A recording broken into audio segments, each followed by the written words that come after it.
Góðan daginn, góði fundagestir. Bæði þeir sem staddir eru hér í Borgartúni og þeir sem eru að fylgjast með útsendingunni á vefnum. Ég býð ykkur velkomin á þennan fróðleiksfund Ferðamálastofu og KPMG.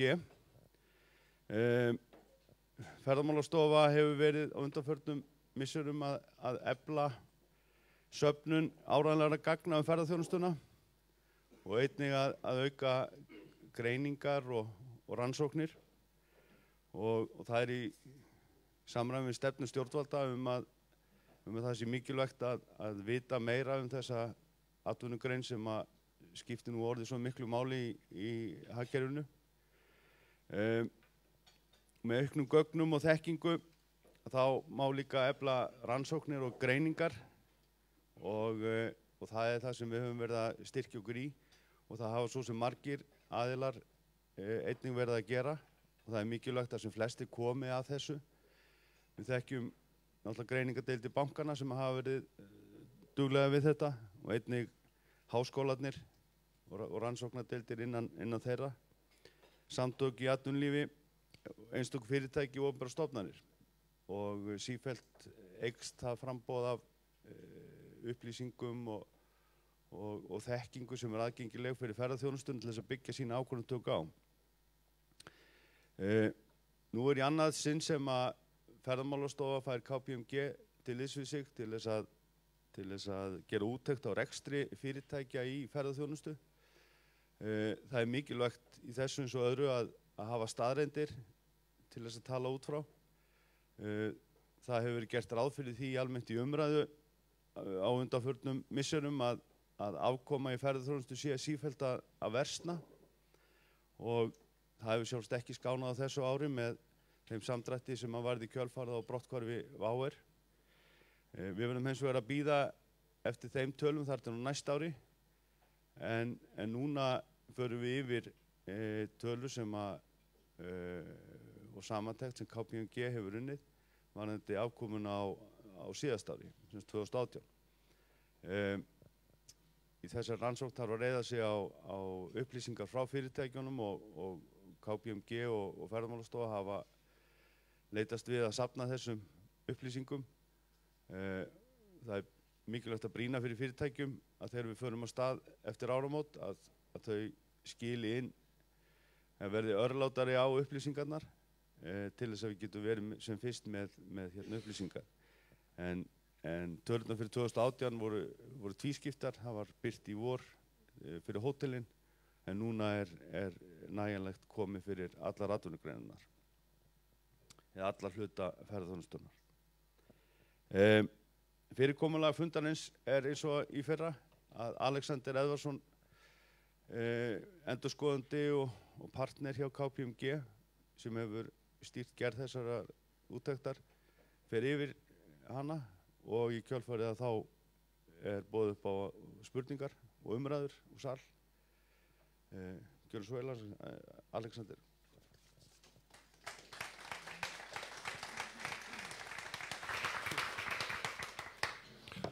Já, takk fyrir. Komið þið sæl. Eins og Skarphéðinn sagði þá erum við búin í nokkur ár að vinna svona upplýsingar úr ársreikningum fyrirtækja og þó að við séum kannski fyrst og fremst að leggja áherslu á árið 2018 núna að þá erum við náttúrulega með eldri ár til samanburðar og í sumum tilvikum eigum við alveg gögn aftur til 2015 og leyfum þeim að fljóta með. En er ekki bara best að vinda sér í þetta?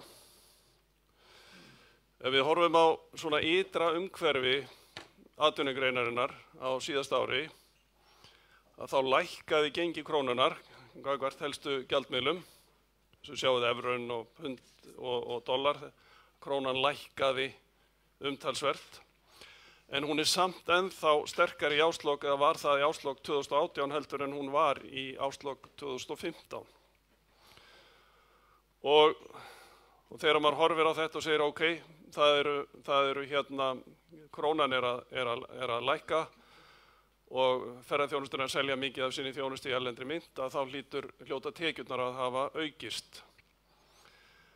Og svo horfum við líka á það að ferðamönnum, þeim fjölgaði rúmlega 5% á milli ára, þannig að þetta eru rúmlega 2,3 milljónir erlendra gesta sem að koma til landsins. Þetta eru svona kannski, ég var að segja, jákvæðu hliðarnar á þessum teningi.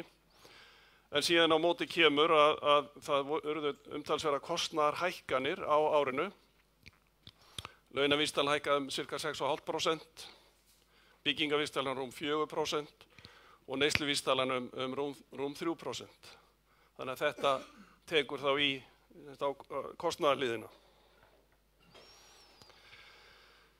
Og svona kannski helstu niðurstöðnar út úr þessu öllu saman, svo kafa ég dýpra onni einstaka liði, svona eftir því sem að lengra líður, þetta er ekki nema einhverja 60 okkar glæru, nei. Að það skín alveg í gegn að það er miklu betri afkoma hjá hótelum í Reykjavík heldur en út á landi, og svona mér sýnist eins og hún versni eftir því sem að fjær dregur höfuðborgarsvæðinu. Og mér finnst þetta að vera ákveðin staðfesting á því sem hefur komið fram að ferðamenn sem koma til landsins, þeir ferðast minna út á land en áður, þeir stoppa ekki eins marga daga og þar með hafa þeir ekki tíma til að fara hringinn eða einhvern veginn bara fara ekki. Og afkoma hjá bílaleigum og hópbílafyrirtækjum, hún versnaði milli ára. Og þannig að þær kostnaðarhækkanir sem að þar hafa orðið, þær ná ekki, að tekjuaukinn vegna gengislækkunar krónunnar, hann nær ekki að vega þetta upp. En sem að mér fannst stórmerkilegt er það að afkoma ferðaskrifstofa batnaði á milli ára. Og það er ekki að því að tekjurnar voru aukast, heldur að því að kostnaðurinn var að lækka.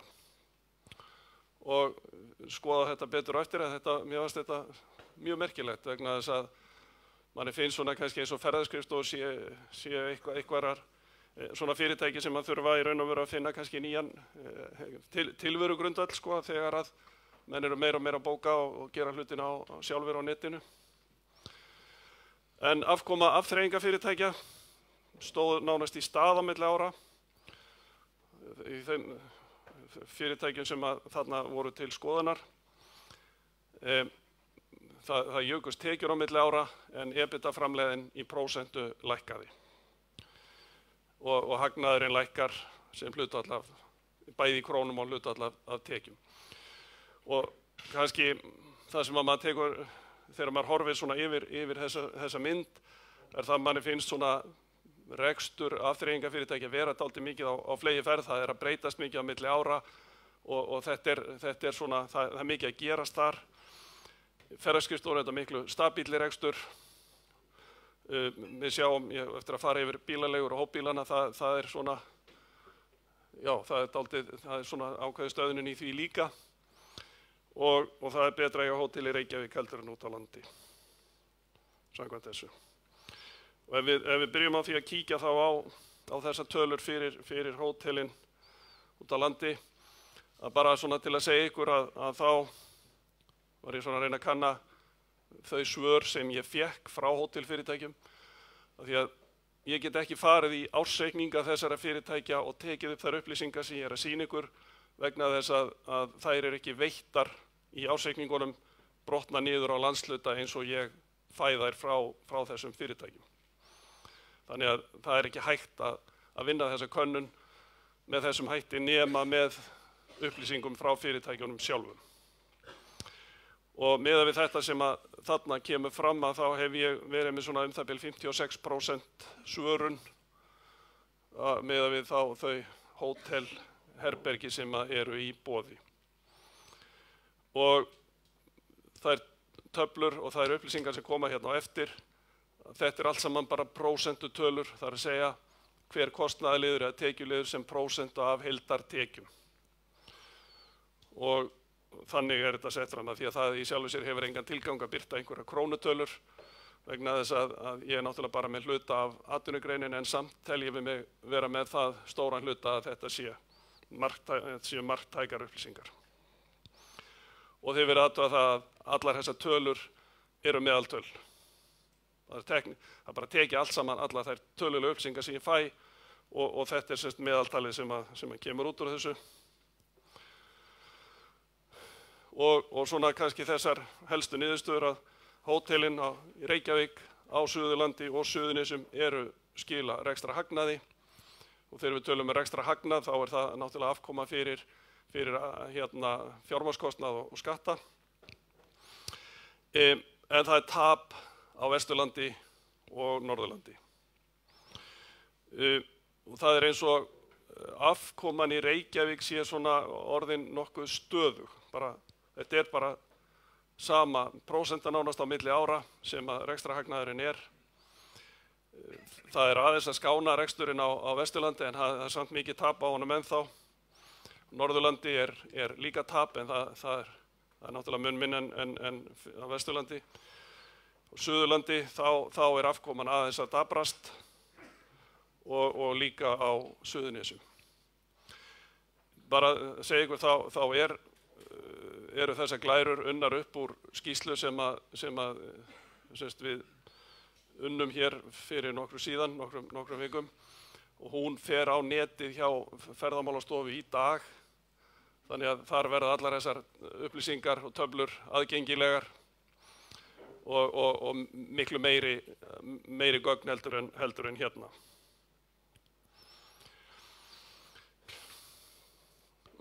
Það er ágætt að hugsa til þess að árið 2016 var gott ár í ferðaþjónustu, allavega hjá sumum fyrirtækjum. Þá fjölgaði ferðamönnum ca. 40% á milli ára og gistinætur jukust 20%. Það er ekki skrítið að skuli ekki við alveg vera samhengi þarna á milli þessara talna.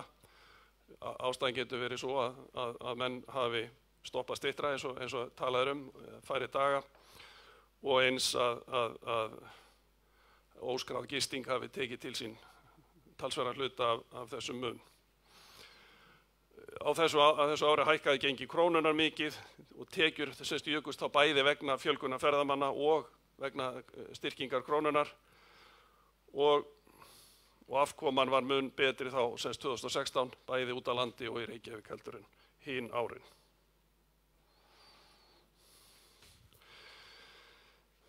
Og eins og ég sagði að þá er afkoman í Reykjavík 2016, 17, 18, hún er svona tiltölulega stöðu. Hún er 14,4% 2016, 12,7 og 12,6 eða 12. Þannig að þetta er svona tiltölulega stöðug, eigum að segja afkoma þarna.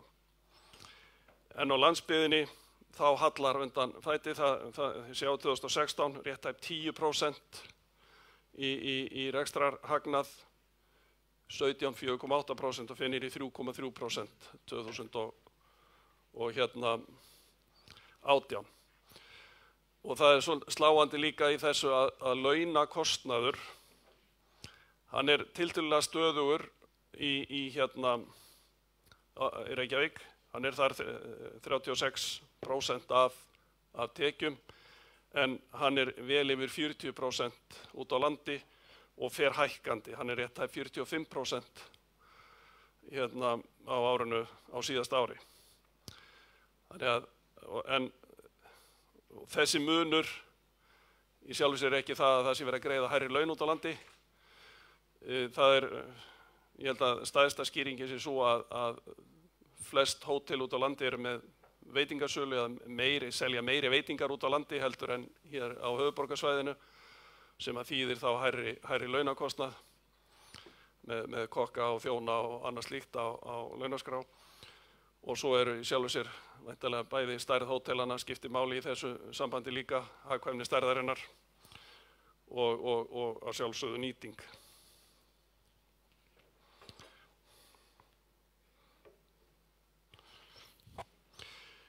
Ef maður skoðar síðan þá svona brýtur upp landsbyggðina svolítið meira, að þá sést að Suðurland er í raun og veru með bestu afkomuna. Suðurnesin fylgja þar fast á eftir, en bæði Norðurland og Vesturland eru í raun og veru með neikvæða framlegð. Það er bara rekstra tap fyrir fjármagnskostnað og þannig að það er orðið verulegt tap á þessu rekstri.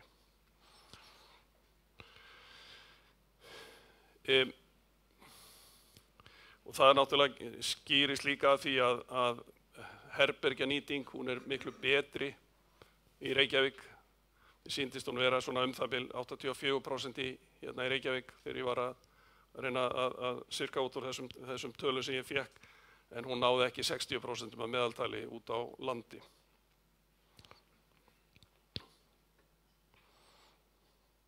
Ég er alveg búin að drepa stemminguna, sko. Og bara svona til að sýna 2017 til samanburðar að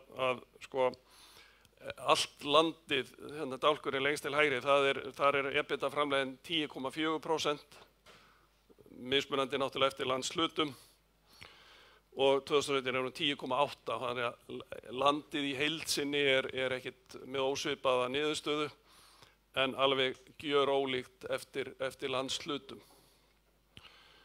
Og það er líka áberandi að hvað launakostnaður er misjafn milli landshluta. Hann er yfir 50% á Vesturlandi en bara 35% á Suðurnesjum.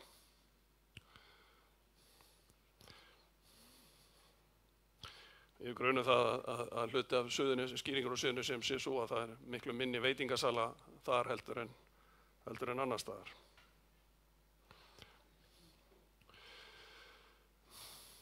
Ef við skoðum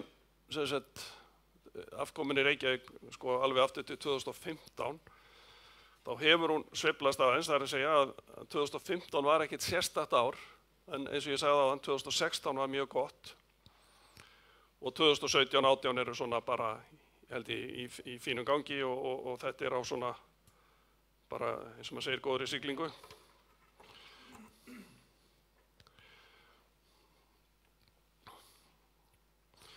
Og það er svolítið merkilegt að rekstrarkostnaðurinn bæði 2017-18 er nákvæmlega sama hlutfall af tekjum, þó að aðeins breytist á milli kostnaðarliða, að þá er þetta samt sama prósentan.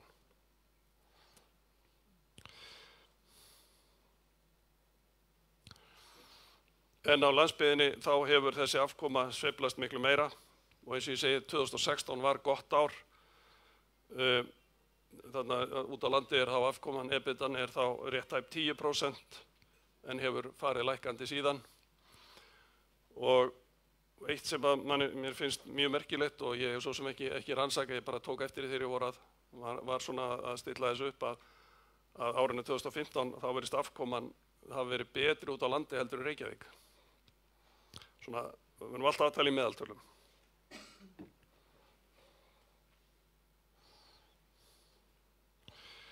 Og af því að svona Vesturland kannski er í raun og veru áberandi verst, að þá svona kíkti ég svona betur á það, braut það niður á þessi ár, að það sem maður má segja, þó að afkoman sé mjög slæm þarna, þá er hún að lagast öll árin. Þannig að kannski endar þetta í hagnaði einhvern tímann. En allavega, og þarna sést líka að launakostnaðurinn hefur verið ofboðslega hár, en er að trappast aðeins niður.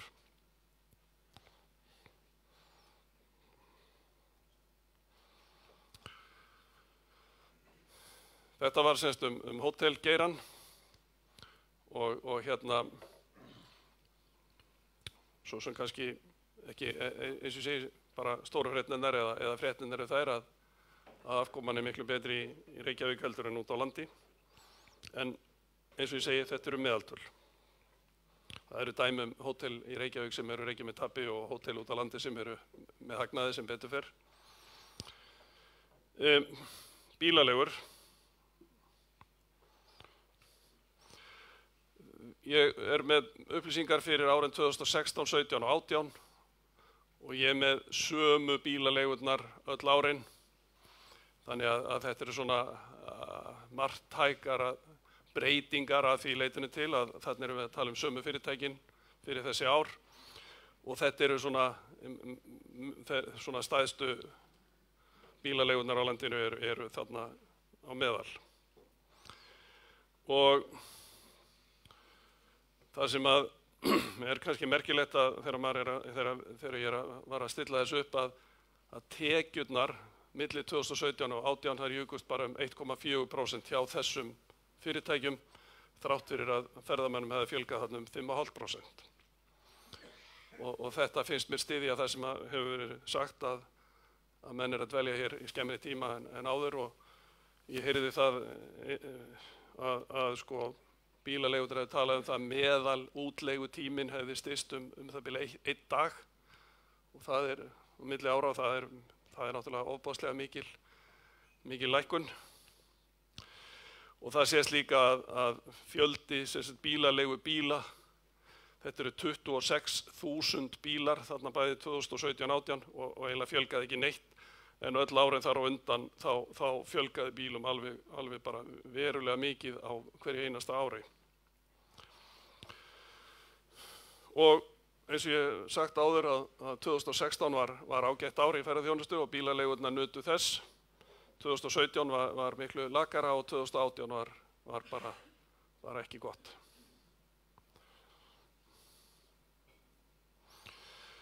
Þessar bílaleigur sem ég var með undir þarna í þessari könnun voru með yfir 20 milljarða í veltu á bæði árin, 2018 og 17, en rétt tæpa 19 milljarða 2016. Og af þessu 9 þá voru 5 sem skiluðu hagnaði og 4 með tapi. Og af þessum 4 sem voru með tapi þá voru 2 sem voru með tapi sem sagt bæði árin. Það voru ekki alltaf sömu fyrirtækin sem töpuðu. Og kostnaður hefur sem hlutfall af tekjum hefur aukist eða jókst þarna öll árin. Sjáðu árið 2016 hann 86% af tekjunum fyrir upp í rétt tæp 90% og svo rétt tæp 93%. Þannig að kostnaðurinn að hækka sem hlutfall af tekjum. Og EBITDA-framleiðin hefur þá farið úr 41% þarna 2016 og niður í 36%, eða 35% réttar að segja. Og það bara ekki nóg til þess að þessi fyrirtæki sem sagt skili hagnaði. Vegna þess að afskriftir þetta náttúrulega skammtíma eignir sem að þessi bílar sem að bílaleigurnar eru með og mjög háar afskriftir af þessu og þetta í raun og veru þessi 35% EBITDA þýðir það að fyrirtækin eru á núlli.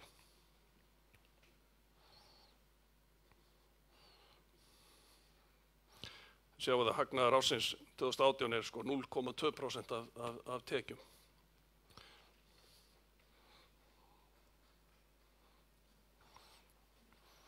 Þá var ég búinn að jarða bílaleigurnar. Þetta ægilega uppbyggilegt sko.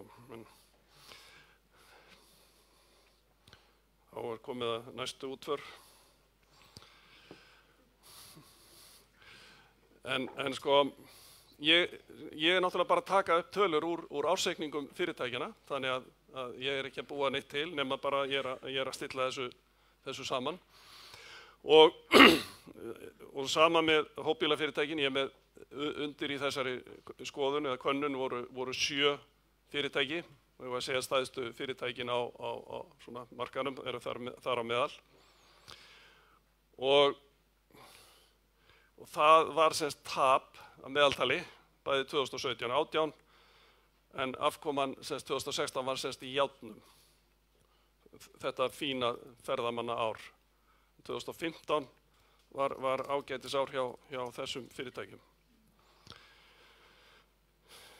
Og þessi ár þá voru sem sagt 3 fyrirtæki rekið með tapi og 4 skiluðu hagnaði. En árið 2015 þá voru öll fyrirtækin sem skiluðu hagnaði. Merkilegt. Og þarna sést, sko, þessna sett ég nú 2015 með þarna að þar EBITDA framleiðin sko 17%. svakalega fínt ár. Svo 2016 rúm 7, 2017 6,6 og 2018 kom niður í 5,8%. Þannig að hérna, það nánast sama tala og þú veist, afskriftir, þannig að sama prósent og afskriftir, þannig að það bara, það 0, eins og sér, rekstrarhagnaður að tapa, það 0,1% og 0 2017. Þannig að þetta sem sagt, menn eiginlega þurfa að horfa alveg aftur til 2015 til þess að finna almennilegt ár þarna.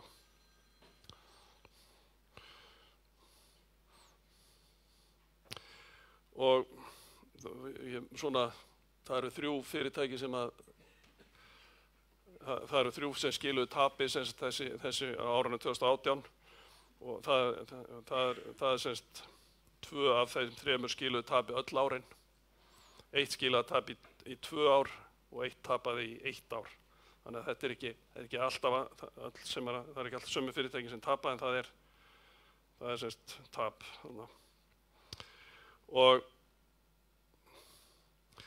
svo það sem maður kannski sér líka að það sem kallar aðkeypt þjónusta, það í raun og veru svona þegar fyrirtækin eru að skipuleggja ferðir og kaupa þjónustu af afþreyingarfyrirtækjum og ferðaskrifstofum. Þessi kostnaðarliður hefur farið hækkandi. Maður segja að þau fyrirtæki hafa þá, maður finnst að þau hafi þá ekki náð að setja þennan kostnaðarauka út í sína verðlagningu. Og bara svona merkilegt að hérna tekjuskatturinn hjá þessum fyrirtækjum 2017-18 er tekjutala. Þannig að það er bara verið að menn að færa skattinneigna því að menn reikna með að það eftir að verða betri tíð seinna. Það ætla að nýta skattinneignina á móti hagnaði á komandi árum. Og það er svolítið merkilegt þegar maður er að skoða þetta hvað 2015 sker sig úr hjá þessum fyrirtækjum. Að 2015 þá er heildartekjur þessara fyrirtækja 15 milljarðar rúmir. Það fara niður í 13,5 2016, reyndar upp í 14,2 og svo niður í 13,5. Þetta eru sveiflur upp og niður, en það er sem sagt krónutölulega hefur þau ekki náð tekjunum sem voru 2015. Og handbært fé frá rekstri 2015 voru 1700 milljónir tæpar, fór niður í 400 milljónir 2016 og er rúmar 400 milljónir 2018 líka. Og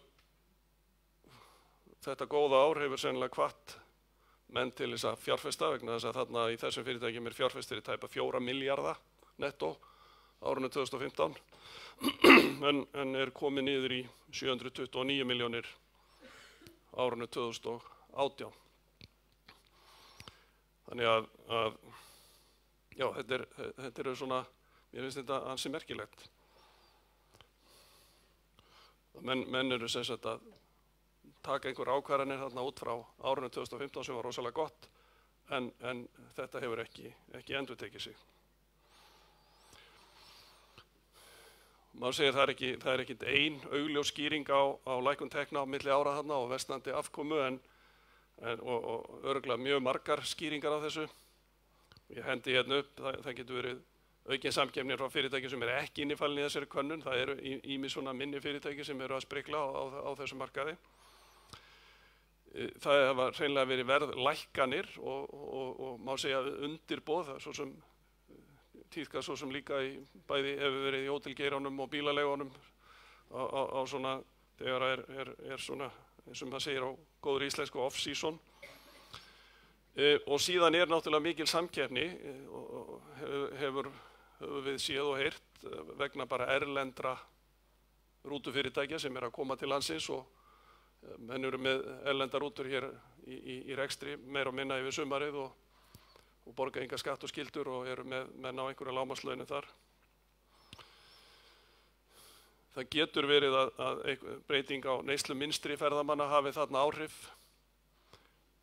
menn dvelja hér í færri daga eins og ég hef sagt áður og jafnvel meira þá bara á eigin vegum og ferðast minna út á land í svona hópferðum. Þetta eru allt bara vangaveltur hjá mér, þetta er engar staðreyndir, þetta eru bara svona það sem henni sýnist geta verið skýring á þessari lélegu afkomu. Jó, en hún veiktist á árinu 2000, krónan veiktist á árinu 2018. Já, en hún er samt, krónan er samt ennþá sterkari heldur en hún var sem sagt 2015. Hún er ennþá sterkari í dag, en vissulega er þetta skýring.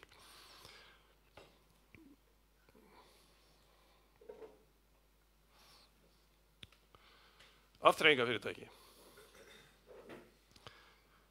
Eins og ég sagði á, það virðist vera mikið að gerast í þessum geira.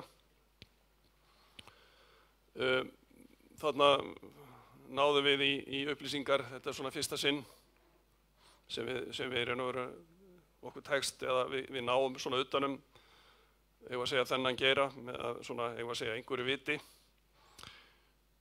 Í könnunin sem við sendum út þá fengum við svo litla svörun, en hún var bara allt og lítil til þess að væri hægt að búa til einhverja niðurstöður úr henni. Og þannig að það var ákveðið að þegar að fyrirtæki væri búin að skila inn til ársreikningaskrár, ársreikningum fyrir 2018, að velja nokkur fyrirtæki til viðbótar, og við erum samtals með 13 fyrirtæki þarna undir, og veltan hjá þeim eru tæpir 25 milljarðar 2018.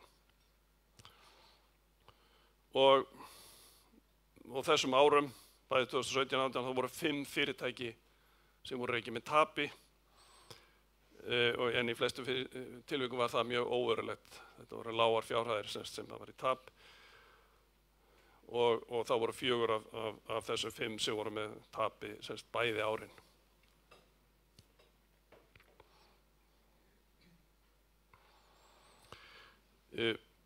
Þarna er miklu meira að gerast eins og ég sagði áðan, tekjur jukust þarna 18% á milli ára, en afkoman lækkaði bæði í krónum og sem hlutfall af tekjum, eins og ég segi, það virðist vera mikil gerjun, mikið í gangi þarna. Samsetning kostnaðar er svolítið að breytast á milli ára, það finnst mér líka benda til þess að þarna sé einhver gerjun í gangi. Fjármagnskostnaður, hann breytist aðeins á milli ára en það er sem sagt ágætis afkoma þarna í þessum greinum, svona heilt yfir. Sjáu að hagnaður sem er 15% af tekjum er bara alveg rosalega góður.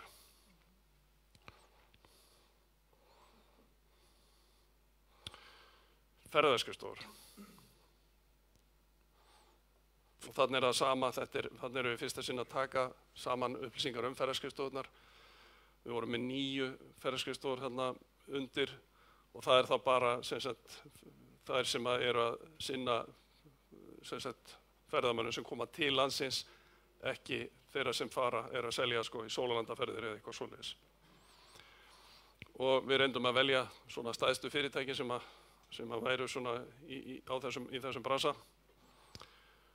Og þetta virðist vera svona tiltölulega stabíll rekstur, þar að segja tekjurnar voru nánast bara sama krónutala bæði árin, en afkoman samt batnaði á milli ára vegna lækkunar á kostnaði þá. Þess að ég segi, þetta voru 24 milljarðar tekjurnar 2018 og 23,7 milljarðar 2017, þetta er sem sagt nánast sama tala. En rekstrakostnaður sem hlutfallatekjum var þarna 2017 97,8%, en fer niður í 95,3% af tekjum 2018, þrátt fyrir það að launin hafi hækkað sem hlutfall af tekjunum, og það er vegna þess að þessi beini kostnaður vegna ferða hefur lækkað úr 64% í 59%. Þannig að þessi lækkun gerir meira heldur en að jafna út launahækkanir þarna í greininni. Og og þarna semst hagnaður sem þá að hann að aukast á milli ára, EBITDA-framleiðin að aukast á milli ára og í sjálfu sér bara sko merkilega gott, finnst mér.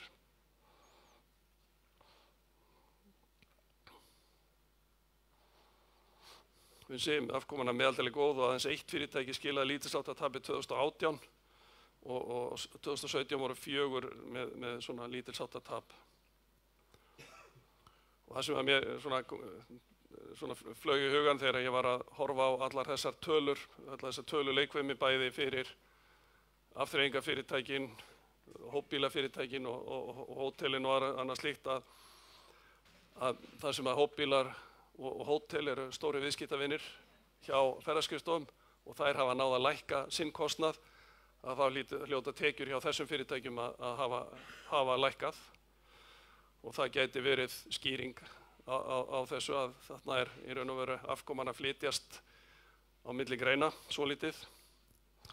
Af því að þegar ég skoðaði bara launakostnaðinn, hann hækkar nánast bara í takt við hækkun á launavísitölu þannig að fyrirtækin virðist vera bara í mjög svipuðu umfangi rekstrarlega séð. Það ekki verið að draga saman í starfsmannahaldi eða starfsmannafjölda.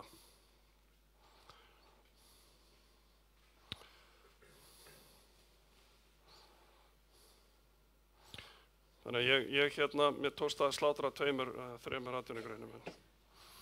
En þetta svona það sem ég vildi deila með ykkur og fara yfir. Ef það einhverjar spurningar, þá skal ég svo sem bara reyna að svara þeim. Ég veit ekki hvort ég get svarað öllum, en bara sjálfsagt að gera það ef ég get. Og það mikilvægt að spurningarnir séu í mikrofónin til þess að allir sem eru að horfa á þetta á netinu geti fylgst með þeim líka. Þannig ég kem með mikrofónin. Bara svo að það sé sagt enn einu sinni, allar þessar tölur sem ég að presentera, þetta eru úrtök úr greinunum. Ég tel þau vera nógu stór til þess að gefa svona, eigum að segja, rétta mynd af stöðu viðkomandi greinar og allar tölur sem þið hafið séð, þetta eru meðaltöl. Það eru fyrirtæki sem eru miklu betri og fyrirtæki sem eru miklu lakari þarna innanum. Það komin fyrirspurn, ágætt að fólk kynni sig. Kannski rétt að byrja á hótelunum. Ég heiti Kristófer Ólafsson og ég hótelrekandi og presentera líka samtökin okkar hótelrekenda, FHG, fyrirtæki hótel og gistiþjónustu. Og mér langar að byrja á því að þakka fyrir þessi gögn, sko, því að þetta náttúrulega algjör forsenda hjá okkur í öllu sem við erum að gera. Það að hafa áreiðanleg gögn. Og það svona fróðlegt að sjá og þakka Ferðamálastofu sérstaklega fyrir að halda þessu verkefni lifandi. En fróðlegt að sjá í tölunum hans Alexanders, það voru 10.000 hótelherbergi og ef við förum síðan inn á VF Ferðamálastofu, mælaborðið, þá sjáum við að það eru 7-8.000 gistirými eins og það heitir á Airbnb. Og það eru íbúðir og upp í heilu einbýlishúsin. Þannig að það mjög auðvelt að segja ef eru 2 herbergi þá þetta 15.000. Ef eru 2 herbergi íbúða meðaltalið þá þetta kannski 12-15.000 og jafnvel ennþá meira. En það sýndu tölurnar það sem að Varkár endurskoðandi sagði að það eru ein skýringin á fækkun eða hvað sé að misvægi hlutfalli milli komu ferðamanna og gistinátta gæti verið óskráð gisting. Á mannamáli myndi þetta kannski bara heita að það hverfur inn í svarthólið, stórhluta gistingunni.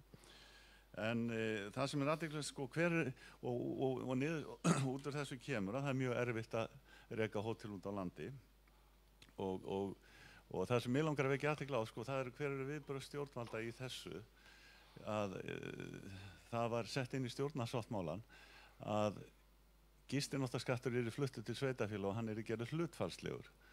Hlutfallslegur þýðir að það verður veltuskattur og verður fluttur til sveitarfélaga sem að þýðir að það fer að mestu leyti í borgarsjóð Reykjavíkur. Veltuskattur, annað dæmi veltuskatt tryggingagjald. Það veltuskattur á laun og ef maður skoðar í reikningum hótelana þá þetta mjög áþekkar stærðir. gistináttaskattur og tryggingagjald. Hérna í næsta húsi hjá samtökum atvinnulífsins mikið talað tryggingagjaldið og það verið að lækka það umbrot á prósentum á hverju ári sem mjög gott. En þessi sértæki skattur, hann leggst mjög þungt á hótelin og að því að við viljum nú alltaf tala í lausnum sko, þá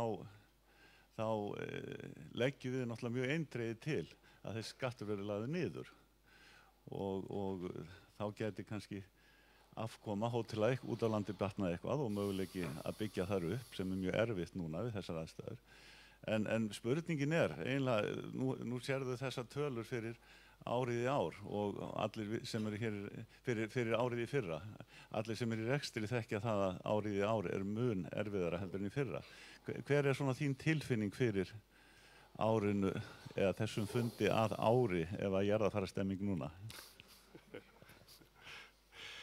Í sjálfu sér hef ég ekki gert neina sérstaka könnun á árinu í ár. Maður bara heyrir að hérna menn eru svona í einhverju, hafa verið í svona varnarbaráttu og sumir bera sig vel og aðrir miklu verr. Það kannski einhverju hér inni sem væri betur til þess fallir að fjalla þetta en ég, sem eru meira með puttan á púlsinum. En það náttúrulega, það fækkun í komu ferðamanna og hefur verið, krónan hefur reyndar verið, mjög stabíl á þessu ári, það hefur ekki verið mikla gengisveiflur. Þannig að hérna, það verður, eigum að segja, þetta örugglega mjög krefjandi ár og það verður mjög fróðlegt að sjá hvernig 2019 kemur út þegar það allt. En ég hef ekki, þetta eins og segja, þetta eru fjölbreyttar atvinnugreinar þarna og mjög erfitt að gíska og það ekki þetta að segja neitt fyrir heildina. Fleiri?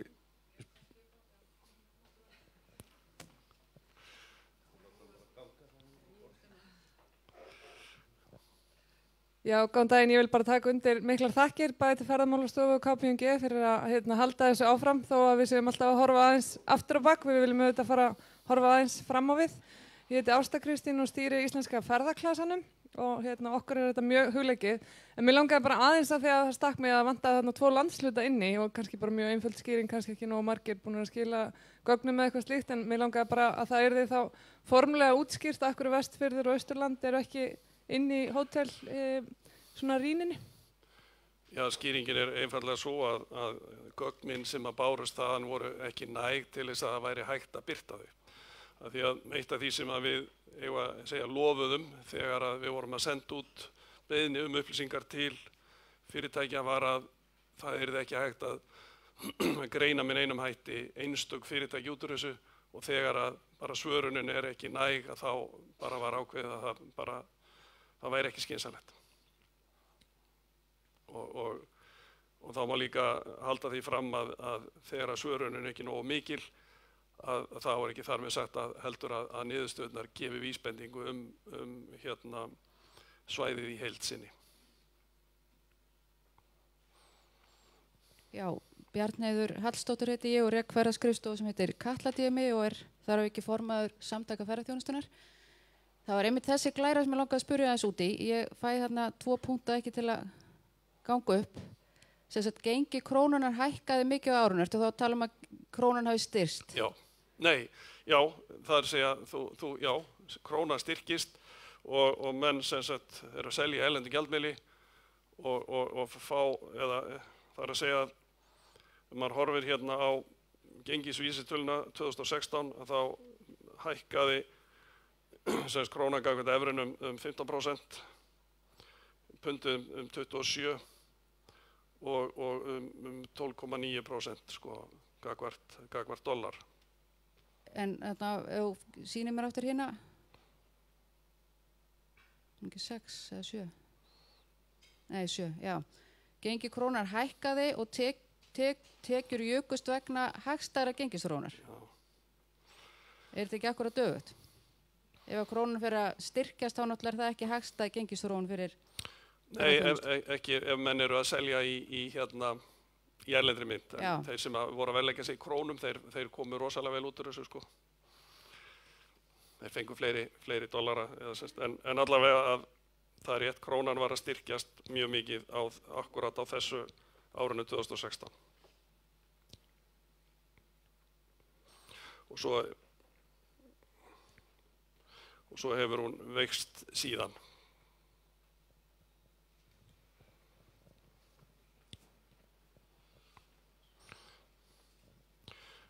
Fleiri spurningar?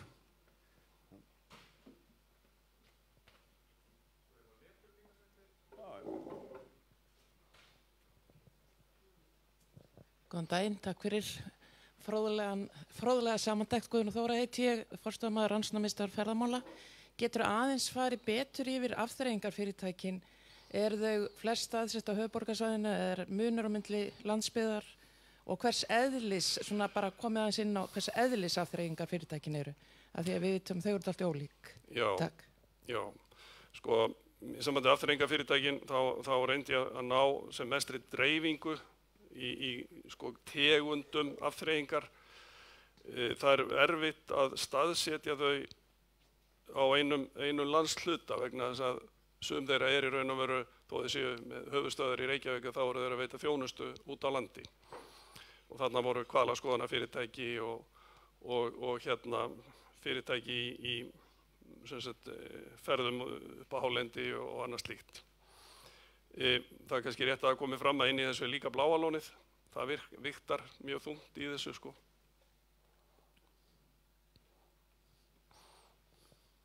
Já, það er spurning af netinu. Hvað er?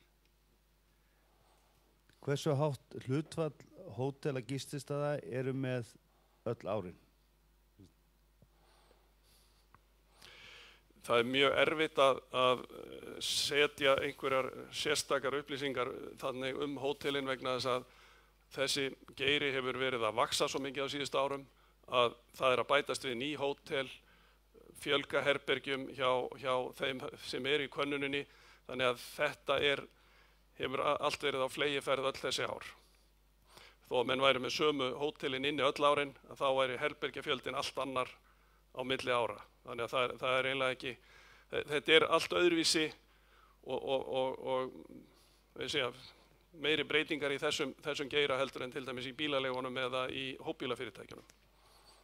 Þarna eru þau í raun og veru þau fyrirtæki sem hafa verið að stækka mjög mikið. Það er ekki öll fyrirtækin inni öll árin en þau stæðstu eru inni öll árin. Fleiri spurningar? Og þetta sem að ég sýndi hér með fjölda hótelherbergja var sem sagt 2018. Sem sagt þessi mynd hérna.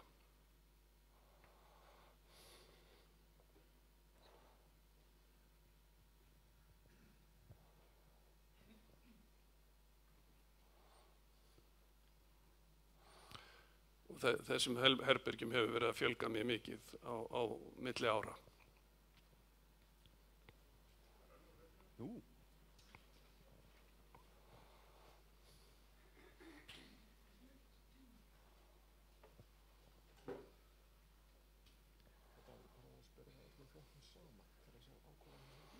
Já, önnur af netinu, það er eins og áðan Elías Gíslason, ferðamálastofu.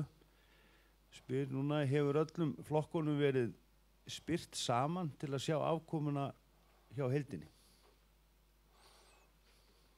Nei, ég hef ekki stillt í saman í heild. Og verður náttúrulega mjög áhugavert að gera það.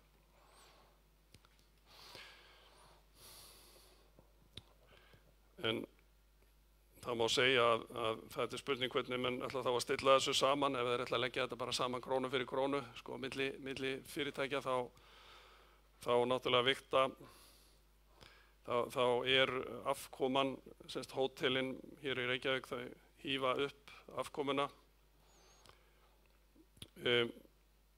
og bílaleigurnar draga niður afkomuna. Hópbílafyrirtækin eru að draga niður afkomuna.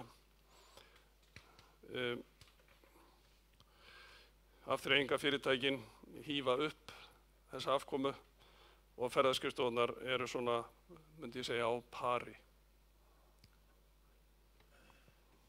Hérna einu viðbót. Komið sæl, Björg heiti ég, Árnadóttir. Ég er bara svo þakklátt fyrir að vera hér í dag því að það er ekki líkur að ég verði hér á næsta ári, rek gistingu á landsbyggðinni. Ég er með Midgard á Hvolsvelli en nýtt þó þeirra forréttind að vera með að kaupa mikið af sjálfri mér, þannig að kostnaðaraukinn minn fer í næsta sem er þá ferðaþjónustu hlutin, afþreyingin og annað.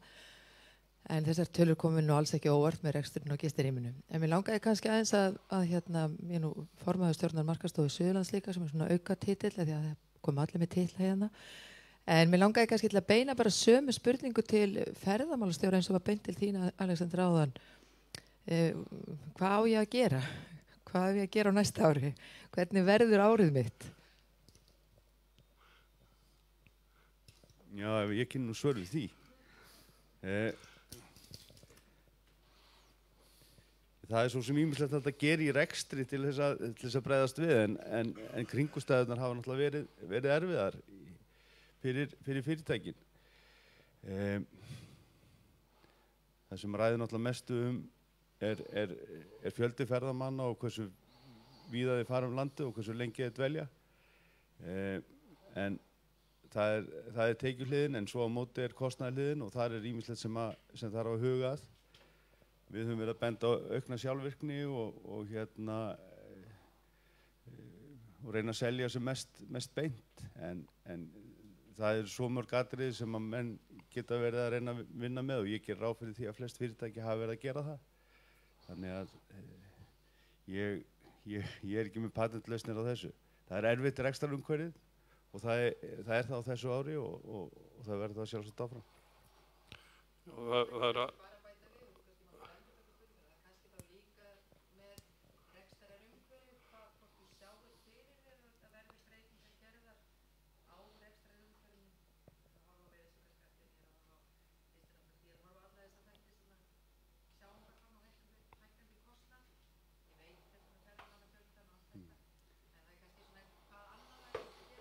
Hún spyr opinber gjöld og það sem snýr að opinberum aðilum. Það hefur ekki verið rætt neitt breytingu á og það er engar auknar álögu fyrirhugaðar eins og staðin er núna. Engar breytingar á virðisaukaskatti eða gistinóttagjaldi. Það var komið inn á það áðan að tala að gistinóttagjaldi farið til sveitarfélaginu. Það er ekki búið að útfæra það, hvernig það eigi að vera og ekki búið að ákveða það. En það er ekkert sem snýr opinberum aðilum sem verði auknar álögur á næstunni. Þeir peningar sem fara til ferðaþjónustunnar í fjárlögum, þeir hafa verið að draga saman og munu samkvæmt fjármálaáætlun halda áfram að dragast saman á komandi árum. Og mestu samdráttur í þeim málaflokki af öllum málaflokkum hjá ríkinu. Þannig að það er nú ekki að koma aukinn stuðningur þar ef það hefði orðið einhverju gagni. Þannig að þessi atvinnugrein verður svona að spjara sig. Það er eitt, kannski, það reyndar ekki kannski stórt innlegg í þetta en maður hefur heyrt að kvikmyndaverkefni hafi hjálpað fyrirtækjum mjög mikið út á landi, sérstaklega svona yfir svona vetramánuði og annað slíkt. Það hafa verið mikið sem sagt að gisting hafi verið keypt af fyrirtækjum sem er að framleiða kvikmyndir eða hluta úr kvikmyndum. Nú heyrir maður innan úr þessu með fjármálaáætlun og fjárlög að það er að skera niður þessar fjárveitingar og menn í kvikmyndageiranum eru sko bara get ekki hugsað þá hugsun til enda að það nái fram að ganga, það muni í raun og veru ganga fara mjög illa með þessa í raun og veru þessa atvinnugrein sem búið er að vera byggja upp og það myndi þá vera væntanlega áfall fyrir hótelin út á landi ef að þeir mistu þessa tekjur, sérstaklega þar sem að það eru ágætis tekjur held ég svona utan háannar.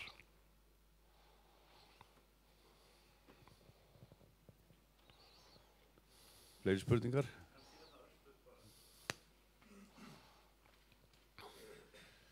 Já, Kristófer Ólafsson, aftur, það er kannski rétt að halda því til haga sem vel gert líka, sko, að það var breytt lögum hótel og gistihús og sýslumaður fekk heimild til að sekta, þannig að eftirlit verður vonandi aukið með þessar svörtu gistingu, sko.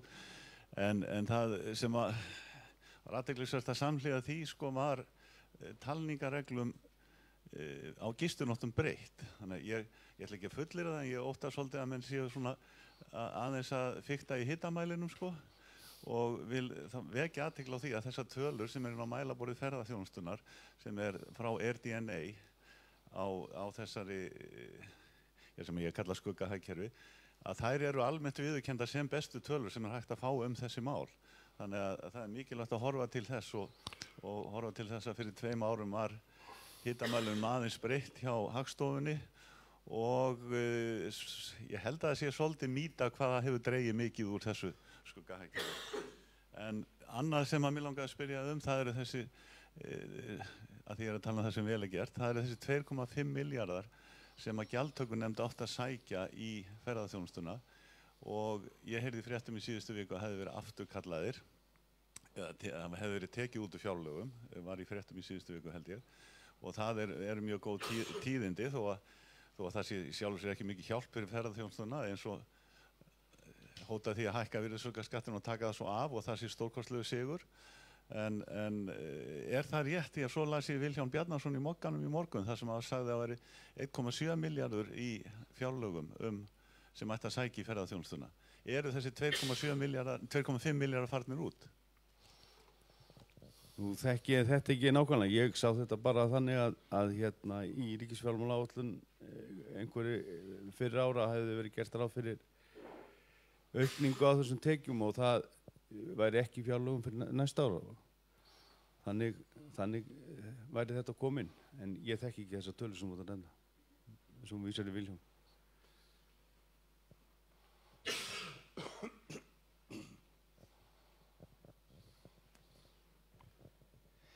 Sæl, takk fyrir þetta. Sölvi Meilags heiti ég og formaður samtaka skammtímalega heimilum.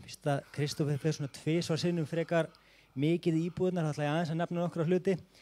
Kannski bara byrja á því sem var líka það sem Alexander sagði, þetta var óskráð gisting allt saman, þetta skráð í dag, það bara ekki skráð á sama stað á hótelinu skráð, en sýslumaður heldur utan skráningu á heimagistingu.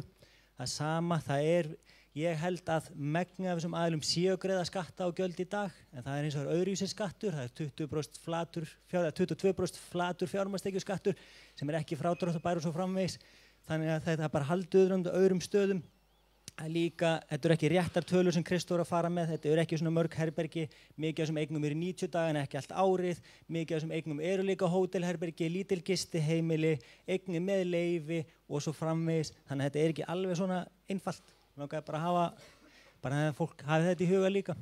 Þetta samkeppni og Kristófer í mikilli samkeppni við íbúðir og það sem áraður gegn þeim. Takk. Þið talið bara saman á eftir. Það var bara áhugavert að hafa fund með eitthvað tveimur. Já.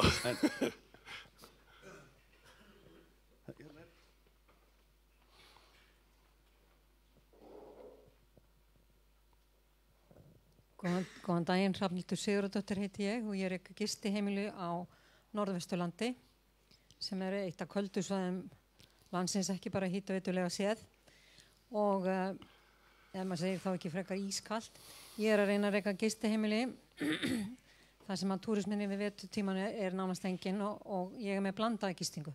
Það vil segja að ég leigi herbyggi til svona farandverka fólks og til langtíma og þá náttúrulega gistingin miklu lægri en einhvað séu þá bókhaldslega séð þá tekur þið ekki fyrir mig að aðskilja þetta, þannig ég verð að borga gistináttagjaldið 333 krónur á hverja nótt sem þýðir það að ég að leigja mjög dýrt á þessu svæði, ég að leigja á 60.000 krónur á mánuðinn fyrir eitt herbyggi þegar þú getur leigt íbúð á 80.000, 4 herbyggi íbúð og og þar að leiðandi ég að borga sko yfir 10.000 krónur í gistináttagjald af 60.000 sem mjög hátt hlutfall. Það er svona langar mig til að beina spurningu til yfirvalda. Stendur eitthvað til að reyna að lækka þessa upphæð? Af því að ég veit ég er ekki ein á þessu svæði sem ég er á, sem er kalt svæði ferðamannalega séð. Það eru margir í þessari stöðu og þá langar mig, fyrst og fremst stendur til að lækka þennan skatt eitthvað núna á næstunni þangað til þetta fer til sveitarfélag og hvað þýðir það fyrir mig þegar þetta fer til sveitarfélag? Það er ekkert búið að útfæra það hvernig þetta verður þegar þetta fer yfir til sveitarfélagi ef það gerir það. Það er ekki búið ákvæða neitt endanlega í því sambandi. En þú bendir alveg réttilega á það, sko, gistinendagjaldi er gallaður skattur en það er ég hef ekki heyrt af neinum áformum um að breyta honum. En hann er meingallaður hvernig hann er lagður á og hvernig einingarnar eru. Gistináttúru, þú ert að leggja sama gjaldið á koju í svefnsal og einbýlishús. Það segir sjálft að það er ekkert eðlilegt fyrirkomulag. Ef það er ekki fleiri spurningar, þá þökkum við fyrir komuna og vonumst til þess að halda hana fund fyrr á næsta ári. En þá er mikilvægt eins og ég sagði áðan að fyrirtækin skili inn fyrr, því það er aðgengi að upplýsingu sem skiptir öllu máli í þessu sambandi. Ferðamálastofa þakka líka KPMG fyrir samstarfið. Já, takk sem mjög gott og líka móttökurna hér, kröðurriðið. En síðast en ekki síst að þakka ykkur fyrir komuna og þeim sem er að fylgjast með þessu á netinu. Takk.